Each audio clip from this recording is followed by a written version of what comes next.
CP Rai ji, जैसे ही देखा गया कि इस देश में 5 जो कैश रिच स्टेट माने जाते हैं, गुजरात, महाराष्ट्र, कर्नाटक, तेलंगाना और तमिलनाडु, अब इन 5 में 3 विपक्षी दलों के पास है। सीधा-सीधा मतलब ये निकलता है इसका, अगर बहुत साफगोई से कहा जाए कि तमाम इलेक्टोरल बॉन्ड के एक तरफा जाने के बावजूद किसी भी राजनीतिक दल के पास इस देश में अब फाइनेंशियल पाइपलाइन उसकी कमजोर नहीं रहेगी, कर्नाटक आने के बाद किसी भी विपक्षी दल की। और जैसे ही कर्नाटक इस पूरी तरह से भाजपा हारती है कि ऑपरेशन लोटस के लायक भी नहीं बचती है, उल्टा संभावना इस बात की है कि कहीं कोई रिवर्स ऑपरेशन लोटस ना हो जाए वहां। उस परिस्थिति में अब आपको क्या लगता है कि एक तरफ कल राबड़ी देवी ईडी दफ्तर गई और आज अभिषेक बनर्जी को नोटिस मिल गया, वो भी कल हाजिर होने के लिए सीबीआई के पास। क्या लगता है कि दो राजनीतिक दल, दो राज्य जहां पर भारतीय जनता पार्टी को पिछली बार 35 लोकसभा सीटें मिली और गठबंधन की सीटें जोड़ दे तो 51 लोकसभा सीटें मिली थी, उन दो राज्यों में Bharatiya Janata party single digit में भी आने की स्थिति में दिखाई नहीं दे रही है। लग रहा है कि कहीं शून्य भी ना हो जाए या 2-4 पर ना सिमट जाए। उस परिस्थिति में उन दोनों राज्य के दो मजबूत नेताओं को तंग करने के पीछे क्या मानसिकता आपको दिखाई देती है? शेख, हम लोगों ने आपातकाल झेला है, सुनीलम भी है और शरद जी शायद पत्रकारिता करते रहे होंगे। मुझे नहीं लगता कि विपक्ष को खत्म करने या दबाने का उससे बड़ा कोई हथियार इस्तेमाल हो सकता है। सब के सब बंद कर दिए गए थे। जयप्रकाश नारायण, आचार्य कृपलानी, चौधरी चरण सिंह, जो इंदिरा गांधी के बाद जनाधार वाले सबसे बड़े नेता थे देश के, जिनके 9 प्रदेशों में बड़ी पार्टी थी, 4-5 प्रदेशों में सरकार बन जाती थी। अटल बिहारी वाजपेयी, अडवाणी से लेकर तमाम लोग, जॉर्ज फर्नांडिस जो बाद में गिरफ्तार हुए, और बाहर कोई नहीं था, पैसा भी नहीं था, दफ्तर भी नहीं था, संगठन का स्वरूप भी नहीं था। यह भी सच है कि ये सारे लोग जब गिरफ्तार हो गए थे, कुत्ता नहीं भूखा पूरे देश में, देश ज्यों का त्यों चलता रहा। सुनीलम भाई मेरी बात समझ रहे होंगे, मेरा दर्द भी समझ रहे होंगे। आंदोलन करने के लिए जब हम लोग निकलते हैं तो लोगों से कहते हैं जरा चलो, बिजली नहीं आ रही, चलते हैं बिजली घर तक। लोग कहते हैं साहब आप लोग नेता हो, आप लोग जाओ, हम तो अपनी यहाँ दुकान खोलने जा रहे हैं, हम अपनी नौकरी पे जा रहे हैं, हम अपने काम से जा रहे हैं। ये इस देश का दुर्भाग्य है। आपातकाल में देश के सारे विपक्ष के सारे नेता गिरफ्तार हो गए और पूरे देश में एक कुत्ता नहीं भूखा। ये शब्द बड़ा थोड़ा खराब लग सकता है, लेकिन ये शब्द सटीक है भारत के जनमानस के बारे में। लेकिन यही शब्द सटीक नहीं है। उसके बाद कोई बाहर नहीं था, पार्टी नहीं थी, लोग नहीं थे, संगठन नहीं था, कुछ नहीं था। लेकिन चुनाव हुआ। इंदिरा गांधी के पास सब कुछ था, सत्ता थी, ताकत थी, पैसा था। अगर आप कहते हैं कि पैसे वाले स्टेट चुनाव लड़ाते हैं, उनसे चुनाव होता है, तो वो भी था। उसके बावजूद बंगाल से लेकर कश्मीर तक साफ हो गई, शून्य। और ऐसे ऐसे लोग चुनाव जीत के चले गए जिन्होंने कभी 1000 और 500 रुपए एक साथ देखे नहीं थे। ऐसी बड़ी संख्या ऐसे तमाम दोस्तों की है, हम लोग के सब साथी हैं। ये जनता अगर एक तरफ कुत्ता भी नहीं भूखने वाली परिधि में आती है, तो दूसरी तरफ उस परिधि में भी आती है कि इंदिरा गांधी जैसी बड़ी सशक्त नेता, सचमुच अच्छी प्रधानमंत्री, उसकी गलती पर उसको सबक सिखाती है और बंगाल से कश्मीर तक शून्य कर देती है। इसलिए ये गलतफहमियां है। मैं इस तरह से सोचता नहीं। मैं तो आज आपके मुंह से सुना रहा हूं कि कोई आर्थिक प्रदेश है कुछ, और वो प्रदेश अगर कब्जे में है तो पैसे की कमी नहीं पड़ेगी। मैं इस तरह समझ नहीं पाता हूं, मुझे ऐसा कुछ दिमाग में आता नहीं है। इससे राजनीति में समझता नहीं हूँ। ठीक है, मंच माइक लगाने के लिए पैसे चाहिए नहीं, दरअसल मैं ये बात कह रहा हूँ सीपी राय जी कि मौजूदा दौर में भारतीय जनता पार्टी के आने के बाद चुनाव काफी खर्चीला हो गया है। अभिषेक आप मुझे मत टोका करो। अब मैं हर शब्द जानता हूँ, मेरा अर्थ आपको पूरा जवाब मुझे मिलेगा, फिर मेरा क्रम टूट जाता है। मैं भावना में बह के बोलने वाला आदमी हूँ, दिमाग से बोलने वाला आदमी नहीं हूँ, तो फिर मेरा काम गड़बड़ा जाता है। मैं भावना में बह के बात करता हूँ, अब वो गड़बड़ हो गया, सारा वो पूरा रित्म गड़बड़ हो गया।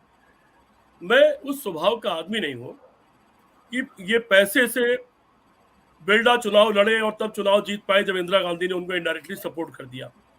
मोहन मिकिन्स के मालिक कपिल मोहन चुनाव लड़ते रहे मोहन नगर में, सिर्फ उनके कर्मचारी वोट देते तो चुनाव जीत जाते, लेकिन वो चुनाव नहीं जीत पाए। पूंजीपतियों का यह हाल हुआ। एक दौर था जब तमाम गुंडे चुनाव लड़ते थे और गुंडों को चुनाव लड़ने का मतलब होता था कि सब के सब जीत जाएंगे, लेकिन इक्का दुक्का को छोड़ दीजिए तो सबको इस जनता ने विदा कर दिया। एक दौर ऐसा आया कि संसद में उनकी सबकी संसद विधानसभाओं से उनकी 90% से अधिक की विदाई हो चुकी है। अंत में राजनीतिक कार्यकर्ता ही जीतता है। गैर राजनीतिक आदमी को कभी कभी पार्टियां टिकट दे देती है, राजनीतिक कार्यकर्ता के सर पर पैर रख के आ जाता है। उसमें भी अगर वो जागरूक होता है और सचमुच अपने इलाके में लोकप्रिय होता है तो जनता उसके साथ खड़ी हो जाती है और गैर राजनीतिक कार्यकर्ता को सबक सिखा देती है, चाहे दूसरे पार्टी के कार्यकर्ता को जिता देती है। तो ये गलतफहमियां साबित होंगी कि इन ताकतों से विपक्ष को दबाया जा सकता है और डराया जा सकता है। लेकिन बहुत कमजोर और कायर लोग जो होते हैं, आपने किसी बहादुर आदमी को हथियार लेके चलते देखा है? नहीं। किसी सचमुच के पहलवान, गामा पहलवान और बड़े बड़े पहलवान, उनको माँ बहन की गाली देते देखा है क्या? तो गाली देते रहते हैं, लोगों मुस्कुराते हुए निकल जाते हैं। तो पहलवान बहादुर मजबूत न गाली देता है, न गंदे हथियार इकट्ठे करता है, न कमर से नीचे हमला करता है। लेकिन जो कायर होगा, जो कमजोर होगा, जो सामाजिक रूप से भी कमजोर होगा, जो राजनीतिक रूप से भी कमजोर होगा, जो वैचारिक रूप से भी कमजोर होगा, जो सपने और संकल्प के सवाल पर भी कमजोर होगा, जो सिद्धांत के सवाल पर भी कमजोर होगा, उससे आप और कोई उम्मीद नहीं कर सकते। वो कहेगा, चीखेगा जोर से और ऐसा लगेगा कहीं उसको हार्ट अटैक ना हो जाए। मैं तो डर गया उस दिन कि देश का क्या होगा, अभी हार्ट अटैक ना हो जाए। बड़ी जोर से एक आदमी चीखा, मैं आज कहना चाहता हूं, ये शाही परिवार विदेशियों से मिलता है, देश के खिलाफ साजिश करता है। मैं बहुत छोटा साधारण कार्यकर्ता हूं, राजनीति में रहा हूं, मैं इतने घटिया भाषण की देश के प्रधानमंत्री से उम्मीद नहीं करता। इतने तुच्छ स्तर पर जाने की भारत जैसे देश के किसी भी राजनेता से उम्मीद नहीं करता। वो जो इतने तुच्छ स्तर पर जाकर बात करता हो, उससे आप उम्मीद क्या करते हैं? आपने शुरू में ही अपने प्रोमो में एक बात कह दी, हम भ्रष्टाचार के खिलाफ हैं। और मैं, सुनीलम, चाहे शरद जी, हम जैसे लोग तो भ्रष्टाचार के आसपास भी कहीं नहीं है। भ्रष्टाचार के खिलाफ आप खूब कार्रवाई करिए, लेकिन उस कार्रवाई के चेहरे तो सब साफ होने चाहिए ना। आप ही के घर में बैठे हुए हैं। और भ्रष्टाचार की सबसे बड़ी अगर कार्रवाई होनी है तो पहले एक जवाब चाहिए कि पीएम केयर फंड क्या चीज है, उसका नाम पीएम केयर फंड क्यों है, उसका फुल फॉर्म क्यों है, उसका क्या है, उसमें केंद्र के सारे मंत्री क्यों हैं, उसमें देश की सारी सरकार की सारी एजेंसियों, सारे दफ्तरों से पैसे की वसूली क्यों हुई, फौज तक से उसमें पैसे की वसूली क्यों हुई, और उस पैसे की वसूली के बाद उसका क्या हुआ, वो आरटीआई के दायरे से बाहर क्यों है, उसका पैसा कहाँ गया। जांच कराइए ईडी और सीबीआई से, जांच कराइए 1990-91 में इकट्ठा हुए हजारों करोड़ रुपए से जो राम जन्मभूमि के नाम पर इकट्ठे किए गए थे, वो पैसे कहाँ गए। जांच कराइए उन तमाम लोगों की जिन लोगों ने औने पौने दाम पर राम जन्मभूमि पर जमीन का बंदर बाट किया, खरीदा और बेचा है। उनका भ्रष्टाचार कहीं न कहीं, क्योंकि टीवी मीडिया, सुपारी मीडिया बिखरा हुआ है, उस पर चर्चा नहीं हो पा रही है। जांच कराइए ना, और जांच कराइए अडानी की। ये तो बड़ा मुद्दा बन चुका है देश का कि जिसकी कोई फैक्ट्री नहीं, वो दुनिया का बड़ा आदमी कैसे बन गया। उसमें प्रधानमंत्री का क्या हाथ है, उसमें देश की सरकार का क्या हाथ है। जांच कराइए इन सवालों पर। अगर उधर भी जांच हो रही होती तो इन जांचों पर हम और आप कोई बहस नहीं कर रहे होते। लेकिन चूंकि जांच एक तरफा हो रही, जैसा कि आपने भी कहा, कुछ खास दलों को टारगेट किया जा रहा है, जैसा कि आपने कहा। एक बड़ा पुराना सिद्धांत है फिजिक्स का, जो चीज जितनी दबाई जाएगी उसकी दूनी ताकत से या चौगुनी ताकत से उसके खिलाफ वो उछालेगी। ये बड़ा पुराना फिजिक्स का सिद्धांत है, बचपन में हम लोगों ने पढ़ा था। तो ये अगर किसी गलतफहमी में है लोग, ये सत्ता अहंकार किसी गलतफहमी में है, वो गलतफहमी उसको निकाल देना चाहिए। इसकी विदाई का वक्त आ गया है। दुनिया की कोई ताकत इस सत्ता को बचा के नहीं रख सकती है। अब ये इंतजार करें कि इन्होंने जो रास्ते खोले हैं पुलिस के इस्तेमाल के, सीबीआई और ईडी के, इस कदर दिन रात कोई काम नहीं, कोई अपराध नहीं देश में, कोई बेईमान व्यापारी नहीं देश में, कोई नंबर 2 के कारोबारी नहीं देश में। चंद नेताओं के पीछे जिस तरह से इन्होंने एक पालतू कुत्ता जिसको दुत्कार दिया जाता है और पीछे पड़ जाता है, उस तरह जो छोड़ा है, उसका इंतजार करना चाहिए कि आने वाला वक्त, आज आप जो बो के जा रहे हैं, कल आपको उसको काटना पड़ेगा। और इतने बुरे कर्म करके जा रहे हैं कि परेशान हो जाएंगे मेरे मित्र। राजनीति में रहना है, राजनीति में रहिए, किसी बेईमान को मत छोड़िए।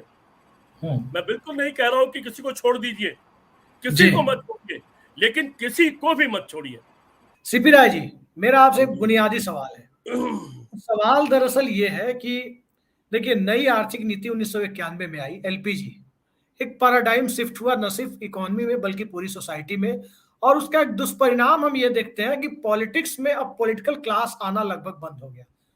कन्हैया कुमार जैसे लोगों को छोड़ दें जो एक ऑर्गेनिक पॉलिटिकल मटेरियल दिखाई देते हैं, तो बहुत कम ऐसे लोग मिलेंगे आपको 91 के बाद जो लोग नई आर्थिक नीति के बाद राजनीति में आए। पैसा एक इंपॉर्टेंट कंपोनेंट बन गया राजनीति के लिए। पैसा के साथ साथ ग्लैमर एक कंपोनेंट बन गया। और इन सब के बीच एक नई प्रवृत्ति जिसके लिए कांग्रेस को कोसा जाता था, परिवारवाद, वो सभी पार्टियों में आई। पार्टी चलाने के लिए चाहे कोई परिवारवादी पार्टी हो या नॉन परिवारवादी पार्टी हो, दोनों के लिए पैसा इंपॉर्टेंट कंपोनेंट बन गया। और जो बचा खुचा पॉलिटिकल क्लास था, आपके मित्र आजम खान का ही उदाहरण यदि ले तो मुर्गी चोरी और पता नहीं क्या क्या झूठे आरोप उसको कह सकते हैं आप। भाई, आजम खान मुर्गी चुराने जाएंगे, ये बात सुन के ही हंसी लगती है कि उनसे तो मुर्गी पकड़ी भी नहीं जाएगी, वो मुर्गी कहां से चुराएंगे। उनको 26 महीने अंदर रहना पड़ा। एक तरह से पॉलिटिकल करियर खत्म करने की कोशिश हुई। और अब यही कोशिश अपोजिशन की पार्टियों को के बारे में की जाए। प्रधानमंत्री की भाषा आप देखें तो वही निकल कर सामने कि परिवारवाद की जखड़न। अपनी पार्टी का परिवारवाद उन्हें दिखाई नहीं देता, लेकिन विपक्ष का दिखाई देता है। न्याय और इंसाफ का ब्रांड, सीबीआई और ईडी का सदुपयोग या दुरुपयोग जो भी माने, ये सारी चीजें कहां लेकर के जा रही है इस देश में। अभिषेक जी, कहाँ से शुरू करूं समझ नहीं पाता हूं आपके जवाब का। पहली बात तो आपने कहा कि पॉलिटिकल क्लास आना बंद हो गया। तो पॉलिटिकल क्लास इन वजहों से आना बंद नहीं हुआ। पॉलिटिकल क्लास छात्र संघ चुनाव समाप्त कर देने से आना बंद हुआ। छात्र संघों पर जब रोक लगी और उसके चुनाव होने बंद हो गए, विशेष तौर पर उन जगहों पर, उन विश्वविद्यालयों, उन प्रदेशों, उन जिलों में जहां पर थोड़ी राजनीतिक चेतना ज्यादा थी, तो वो जो छात्र संघ का चुनाव होता था वो एक मिनी पार्लियामेंट, मिनी विधानसभा काम करता था। जब वो चुनाव रेगुलर होता था तो छात्र संघ के नेता लोग जानते थे कि क्या करना है। बकायदा मीटिंग होती थी, बकायदा उसका एक एजेंडा होता था और उस तरीके से काम होता था जो तरीका होता है। लेकिन जब छात्र संघ चुनाव बंद हो गया, 10 साल 5 साल बाद कोई एक चुनाव हो गया, तो फिर उसमें वो सारी जो उसकी परंपराएं थी वो टूटती चली गई। परंपराओं से लोग अनभिज्ञ हो गए और गलत लोग भी छात्र संघ के चुनाव में आने लगे। और कुछ उसके पीछे और भी कारण रहे। मैंने आज ही एक एपिसोड लिखा है जो अपनी सोशल मीडिया पर डाला है मैंने, छात्र संघ चुनाव के बारे में। तो मैं ये नहीं मानता कि इन बाकी जो आपने कारण गिनाए उसके कारण पॉलिटिकल लोग नहीं आ रहे हैं। पॉलिटिकल लोग तो अभी भी आ रहे हैं, और पॉलिटिकल लोग नहीं आ रहे होते तो पॉलिटिकल पार्टियां नहीं चल रही होती। उनकी संख्या कम हो या ज्यादा, जो विशुद्ध राजनीतिक रूप से चेतन लोग हैं, जो विशुद्ध रूप से किसी सिद्धांत से जुड़े हुए लोग हैं, उन्हीं के नाते दल चल रहे हैं। दल के आधार रीढ़ वही है, चाहे जो भी दल हो, किसी भी उसका, उसके सोचने वाले का तौर तरीका जो भी हो, लेकिन जो सचमुच कमिटेड लोग हैं, दल उन्हीं के बूते पर चल रहे हैं। ये अलग बात है कि वो लोग दल चलाते रहते हैं, वो नींव के पत्थर, नींव की ईंट की तरह काम करते हैं, नींव में रखे हुए गट्टी और गारे के काम करते हैं, और जो सिद्धांत और उन चीजों से दूर होते हैं और बाकी तौर तरीके जानते हैं, वो ऊपर वो सच करके बैठ जाते हैं। लेकिन फिर भी दल का आधार तो वही लोग हैं। तो पॉलिटिकल क्लास आना कम नहीं हुआ, पॉलिटिकल क्लास थोड़ा पिछड़ने लगा है। पूंजीवाद जब भी कभी हावी होगा, पूंजीवादी व्यवस्थाएं हावी, पूंजीवादी हमेशा ये चाहेगा कि राजनीति उसके कब्जे में रहे, सत्ता उसके कब्जे में रहे, और उसके लिए वो चाहेगा कि सत्ता उसके कब्जे में तभी रहेगी जब पूंजी की आवश्यकता होगी। तो पूंजी की आवश्यकता हो, चुनाव महंगे हो जाए, उसमें नए नए तरीके अपनाए जाए और उसको मजबूर कर दिया जाए पूंजीवाद पर आश्रित रहने के लिए। लेकिन उसके बावजूद मैं ये देखता हूं कि ऐसे बहुत सारे लोग छोटी पार्टियों से, तो एक ही है, वन मैन शो है, लेकिन उसकी पार्टी से मैं कई ऐसे लोगों को भी चुनाव जीतते देखता हूं जो सचमुच बहुत गरीब लोग हैं। ऐसे लोग भी चुनाव जीत करके आते हैं जो मोटी रकम देकर के टिकट लेके आते हैं। दोनों तरह के लोग हैं, लेकिन वो भी चुनाव जीत रहे हैं जो बहुत गरीब लोग हैं, जिनके पास पैसा और धन दौलत नहीं है, लेकिन अपने इलाके में घूमते हैं, फिरते हैं, पैदल चलते हैं, साइकिल चलते हैं और चुनाव जीत जाते हैं। तो ये एक टसल चल रही है देश में, पूंजीवाद और समाजवाद के बीच में एक टसल चल रही है, और समाजवाद और कम्युनिज्म को गाली देने का एक फैशन चल गया है। भारतीय जनता पार्टी और आरएसएस शुरू से ही पूंजीवादियों की पार्टी रहे हैं। इनको जब इनका पुराने लोग, मुझे लगता है शरद गुप्ता जी शायद उस दौर के शायद पत्रकार होंगे, जब इनका पूरा वो चेहरा सामने हुआ करता था, इनको विशुद्ध रूप से व्यापारियों की पार्टी माना जाता था। सिंधी, पंजाबी और बनियों की, या जो भागे हुए रिफ्यूजी थे, केवल उनकी पार्टी माना जाता था, उस वक्त शायद सर जी जानते रहे होंगे उस दौर को। हमने तो वो दौर अपने बचपन में देखा है। भारतीय जनता पार्टी पूंजीवाद में विश्वास करती है और वो कम्युनिज्म को गाली मानती है, वो समाजवाद को गाली मानती है, वो सेकुलर होने को गाली मानती है। कोई देश अगर धर्मनिरपेक्ष है उसको गाली मानती है। तो ये एक टकराव चल रहा है और ये टकराव कोई बड़ी बात नहीं है। इंग्लैंड में भी राजा और पोप के बीच में करीब 150 साल तक लड़ाई चली थी और अंततः इंग्लैंड स्थिर हो गया और वहां का धर्म 1 किलोमीटर के दायरे में वेटिकन सिटी में जाकर के समेट दिया गया। जिसको धर्म में आस्था हो 1 किलोमीटर में आ जाए, 1 किलोमीटर धर्म चलेगा, इसका राज चलेगा, 1 किलोमीटर के बाहर लोकतंत्र राज चलेगा और अंततः वहां लोकतंत्र जीत गया और अंततः वहां राजनीति जीत गई। वो उस लड़ाई में हत्याएं भी हुई थी, लुई फिलिप II शायद उनकी हत्या हुई थी और कुछ हत्याएं भी हुई थी। तो 150 साल तक वहां पर ये लड़ाई चली।